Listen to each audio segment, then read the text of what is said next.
won't continue on this line. Okay, turn off the camera. Your interview is done. I've given you all the time I'm going to give you. Okie dokie. Good to meet you. I don't say it's a pleasure. Understand. Please get your ass out of my house. Okay. And you came here under false pretenses, and I think you're an asshole. Well, and if you continue this, and if you press this, I will personally take you to court. I hope that you do. I invite you to. I'm going to give you my card so you can arrange that. And I'm encouraging you to arrange. You're frankly not worth it. No, we have you on the record saying you'll take me to court. I hope you do. Because we have proof that would prove it in a court of law that Apollo 11 didn't go to the moon. And I think it's something that you should see. I don't say that lightly, believe me. I don't say it lightly. You're joking, sir. People can have fun. And maybe do that if they feel like they want to have a little fun on a trip to the moon. As an independent producer, okay, we're heading out. Doing that is against moral ethics. Lying about going to the moon is a satanic lie of gigantic proportions. I don't hit people, but you're going to be on the deck unless you get... I'm heading out. I appreciate it. And get the hell out of the black house. You ever get a gun and shoot them at them before they get out of the office? We have a video camera running if you want to do it. Right. That would be great footage for us.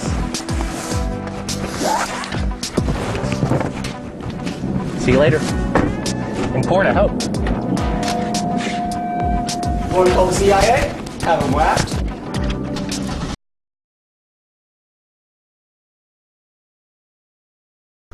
Welcome back. I'm talking to Andrew Johnson about Apollo astronauts. Okay, Andrew, so Dr. Edgar Mitchell's son clearly says in that clip, shall we phone the CIA and have them waxed? What does that mean?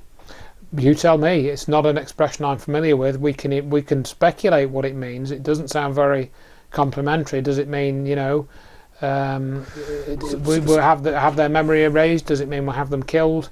So it's a pretty safe bet then, based on that evidence and based on the Brewster Palmer evidence, that Dr. Edgar Mitchell is working for the CIA. Or some version thereof, yes. Right. As some kind of operative. I would say he is, yes. Right. And you're convinced he didn't walk on the moon?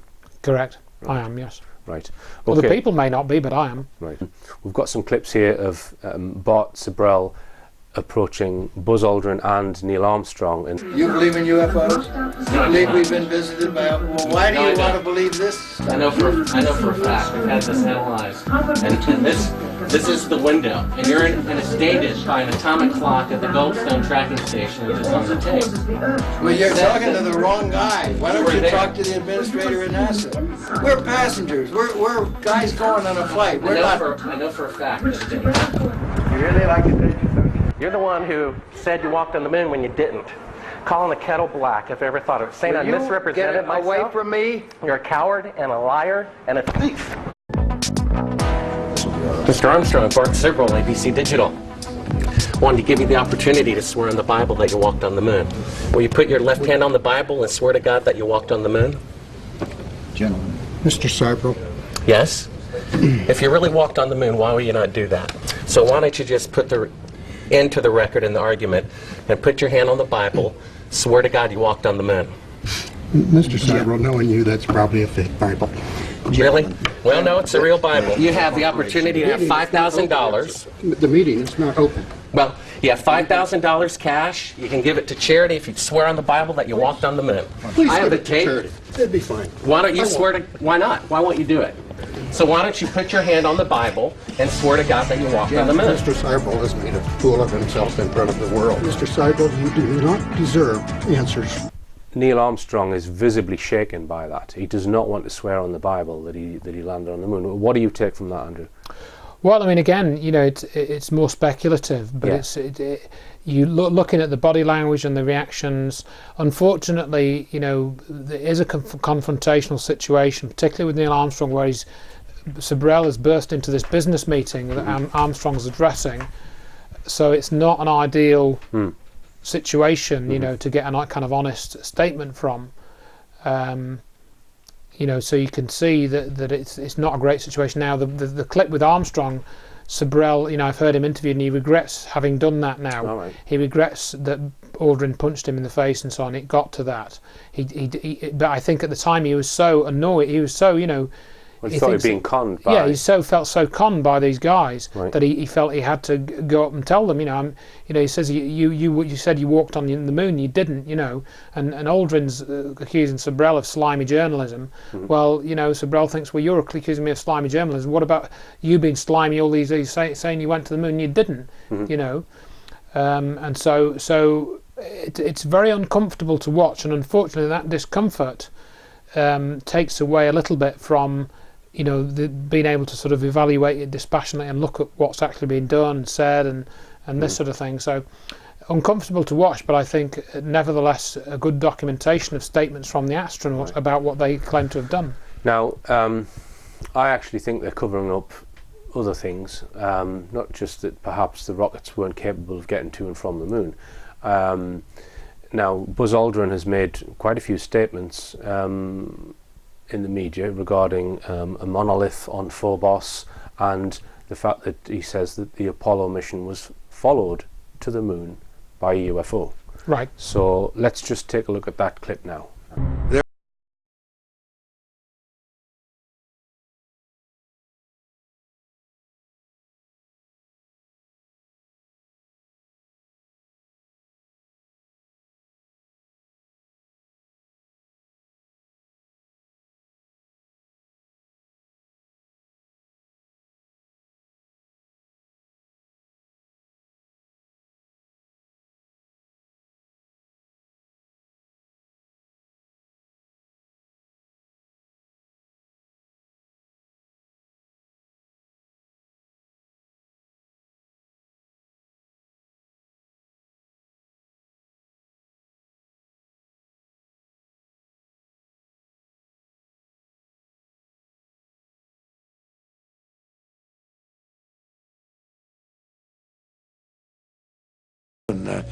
Who knows what somebody would have demanded that we turn back because of aliens or whatever the reason is. So we didn't do that, but we did decide we just cautiously ask Houston how far away was the S4B? Apollo 11, Houston, the S4B is about 6,000 nautical miles from you now, over. And a few moments later, they came back and said something like it was 6,000 miles away because of the maneuver. So we really didn't think we were looking at something that far away. So we decided that after a while of watching it, it was time to go to sleep and not to talk about it anymore until we came back in debriefing. Okay, so clear statements there from Buzz Aldrin that there was something else other than just the Apollo craft. Now, after that documentary was made, I believe he appears on a radio station and he seems to be backtracking on what he said. He's asked if this was the case and he changes the subject essentially.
All right, so he's clearly avoiding talking about being followed by a UFO. I say he flip-flops on the issue. On the one hand, he claims to have seen something that followed them, and then in the Coast to Coast clip, it's like he says, people have tried to misquote me about seeing, extraterrestrial things. All right. So it's like he's flip-flopping on the issue. Right. Now, there are a number of other people who allege to have seen things on the moon. One of them is Carl Wolf, who spoke at the Disclosure Project conference. We've shown this clip several times before on Rich Planet because I find it a very compelling clip. This engineer, Carl Wolf, he's trying to repair a piece of photographic equipment, and he is shown images of things on the moon. So let's just take a look at it. I was interested in how the whole process functioned, how the data got from the lunar orbiter to the laboratory. Asked the young man if he described the process to me. He did. About 30 minutes into the process, he said to me, in a very distressed way, by the way, we've discovered a base on the backside of the moon. And then he proceeded to put photographs down in front of me, and clearly in these photographs were structures, mushroom-shaped buildings, and towers. And at that point, I was very concerned because I knew we were working on compartmentalized security. He had breached security, and I was actually frightened at that moment, and I did not question him any further. She was approached by someone who was in quarantine with the Apollo astronauts, Right. who'd said, and the astronauts had told this person who'd come to her that there was a base found on the moon. Another incident, I knew someone in quarantine with the Apollo astronauts. He told me that the Apollo astronauts saw craft on the moon when we landed. And that is what he told me. And he also was afraid, he said that the astronauts are told to keep this quiet. They're not allowed to talk about it. He was a psychiatrist, Right. and he worked on the Apollo project. Right. And he was involved in the quarantining of the astronauts, and it wasn't nothing to do with quarantining from viruses or bacteria. From information. It was the information and making sure that the astronauts were okay. And he said that the astronauts had told him that about the base, base on the moon. And I will testify under oath before Congress that what I'm saying is the truth. Okay, so claims of bases on the moon, claims of other craft on the moon. What do you make of that? Well, again, Winter is just more of speculation, but with a bit of testimony. I also think that Carl Wolf is telling the truth about seeing this photograph of the base on the moon. And then, as we were discussing earlier, whether we'll get time to show this particular clip or not, I'm not sure. But the William Hamilton clip from 1998, where he was at a conference in MUFON, LA, and I've shown this clip many times in presentations I've done because I think it overlaps between the testimony about the secret space program and what's going on Mars. There seems to be some overlap with this thing that William Hamilton tells you, this account that he comes out with. So there are a number of areas. I have mixed feelings about the stories of stuff on the moon. I haven't seen a lot of good images. I think I've seen more interesting images coming from Mars about stuff on Mars than I have from the moon. John Lear is a big, has a sort of big statement about the bases being on the moon, and there have been mining operations, and he claims he's got pictures of them, and they're on his website. He even has a website called thelivingmoon.com, as you're probably aware. And I think there's some interesting stuff on there, which, in all honesty, I haven't studied in great detail. But some of the stuff that I've seen, it's clearly not correct. There was an image I saw a few years ago which was claimed to be a moon base, and it's actually part of a Disney film, a segment of a Disney film. It's a still from that, and that was circulated around as a moon base. So, well, when I interviewed Timothy Good, he did claim that a German doctor had spoken to Neil Armstrong at a NASA conference and been overheard making similar statements. So let's just take a look at the clip of Tim Good. Also, from a friend of mine, a former lady who worked in MI6, she met Neil Armstrong in Italy, and he confirmed to her, she'd overheard a conversation of him talking to a German doctor at a NASA conference, and then she confronted Armstrong with this information, and he admitted, yes, there were craft on the moon when they landed, and they were very frightened by it, and they felt threatened.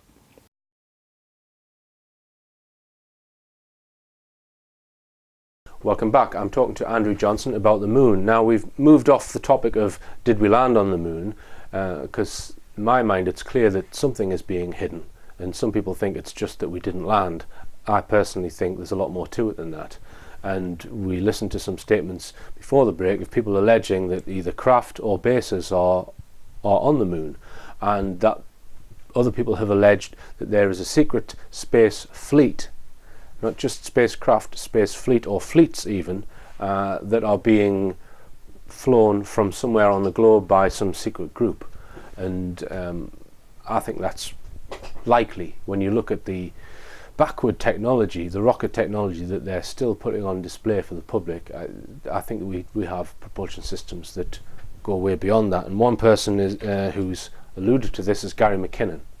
Absolutely, yeah. I mean, you know, at the end of the presentation I put together, I sort of move into this area of the secret space program. I don't talk so much about the moon bases and such, so, you know, I'm glad we've sort of had a chance to mention that. But Gary McKinnon talked about discovering this spreadsheet, an Excel spreadsheet, with the title of non-terrestrial officers, you know, as part of his hacking into the Pentagon and NASA systems.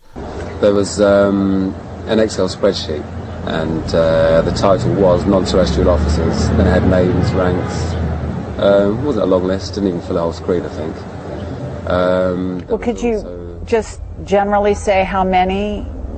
I mean, if you were to guess, are we talking 20, 50? 20. Uh-huh. Maybe 30. And the other thing was a list of ship-to-ship and fleet-to-fleet transfers. You know, bear in mind fleet-to-fleet, so multiple ships, of materials. And these ships weren't, you know, US Navy ships. Again, I don't remember any of the names, but I remember at the time looking and trying to match up the names, and there wasn't anything that matched. What did he discover? Was it, some people have said that this was just from a computer game. You know, what he'd seen was somebody's plan that they were playing on a computer game. You know, one of these games like Homeworld or something. Oh, and it's interesting to note how Gary McKinnon was dealt with by the Americans, or what they threatened to do, to extradite him and put him in prison for 70 years. That's what they were threatening. Going back to 9/11 for a moment, the alleged 20th hijacker, I think his name was Zachariah Moussaoui. I think it was, I may have got the pronunciation hopelessly wrong, but he was named as the 20th hijacker, and they wrote an indictment against him, a set of criminal charges, and they arrested him and had a hearing. It wasn't a trial; it was a hearing, and they dressed it up in the media as a trial, but it wasn't. It was a hearing, and his indictment was written by somebody called Paul McNulty. So Paul McNulty was a US government official who was responsible for writing the indictment for Zachariah Moussaoui, the 20th hijacker, and he also wrote Gary McKinnon's indictment when they levelled the charges against Gary. Right. So I thought that was an interesting sort of tidbit that I learned. So, in other words, it's two areas that they're covering things up on. Seems that this person may be connected in some way. Seems to be. All right. But again, you know, you bring in the things like the photographs of Ed Grimsley with the night vision binoculars, where he seems to have picked up these sort of semi-cloaked ships that you can see with night vision goggles. Some of this evidence together, and the other one that's in my presentation is John Leonard Wolson, who seems to have disappeared off the scene. He said that he's developed this optical method linked to a 10-inch telescope where he can resolve certain things in orbit, which I don't know how far out they are. And if you watch a film called Interstellar, you'll see some of these objects that he's filmed, and they really do appear to be up there in the night sky. If you watch all of the film, I don't think that he's making this up. And so whatever he's filmed is very unusual. Well, now the other person that you mentioned was William Hamilton, who spoke at a MUFON conference. MUFON is the Mutual UFO Network in the late 1990s. And he mentioned that he'd made contact with someone connected to this alleged secret space program who was telling them about the various space vehicles and space platforms that they have. Do you want to just touch on that, Andrew? Yeah, well, we can show the clip, but the interesting thing that caught my attention, well, many interesting things about the clip, and I've shown it at a number of talks I've given over the years, very kindly sent to me by a friend who lives in San Francisco. A few years ago she sent me this on a DVD, and you know, he talks about, William Hamilton talks about meeting this colonel in the Air Force, and he said that he'd been on this ship to Mars, a ship that could leave the atmosphere and travel at 8/10 the speed of light, 0.8 c, as we'd see it written down, and go to the planet Mars. And he said they landed at a base underground, and you know, you can hear the rest in this clip. Is this story true? Well, we may never know, but again, it's stacking these things up into some kind of pattern, you know, which is what you and I try and do. Let's take a look at it. This colonel is a real warrior type guy, and he had a